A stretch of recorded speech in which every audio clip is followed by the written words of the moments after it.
السلام علیکم ورحمت الله وبرکاتہ. مبارک امسا مبارک امسا. دا سپلو خیر اوسې تاسو مبارک ډیر زیات او ټول ته دې ټول هیواد ته دې بریا مبارک.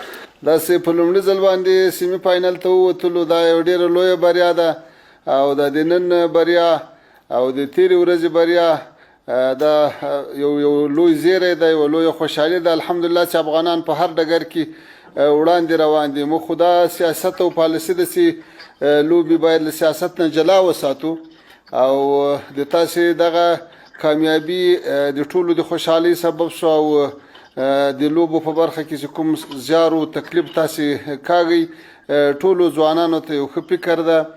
ځوانان له ډېرو غلطو فکرونو، له نشو او له اختلافاتو نه راګرځي. دا ټولو کې د تاسې خیر ده.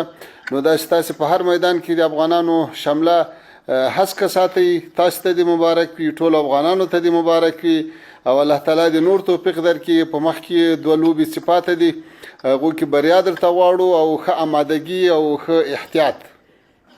انشاءالله موږ به کوشش هم دا هدف هم دا دی چې ښه وځلیږو، خپل وطن نوم نور هم اوچت کړو.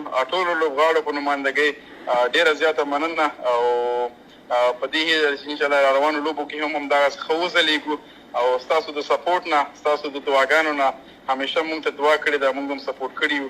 نو نړۍ مننه او انشاءالله لوبډله ډېره چمتو ده په دې چې دا روانو لوبو کې دې نه هم ښه وځلیږو او خپل هیواد ته نورې خوشحالۍ هم راوړو. د خیر الله تعالی مو له بریاو نه برخمن لره. خدای تعالی هم کامیابه راستانه که. همدغه کامیابۍ چې دا اوس حاصلې شوې دا هم ډېرې لویې لاسته راوړنې دي چې د افغانستان نوم په نړیوال ډګر باندې رالوړ شو. خدای تعالی دې همیشه همداسې سرلوړي لري. ډېره مننه. ټولو ملګرو ته دې ما له خوا سلامونه وایه، ټولو ته مبارکي ورکړه او الله تعالی هم کامیابه لره. ټولو ته به زه انشاءالله مبارکي ورسوم. نړۍ مننه. خوشحاله اوسه. خدای مل شه. په مخه ښه، په مخه ښه.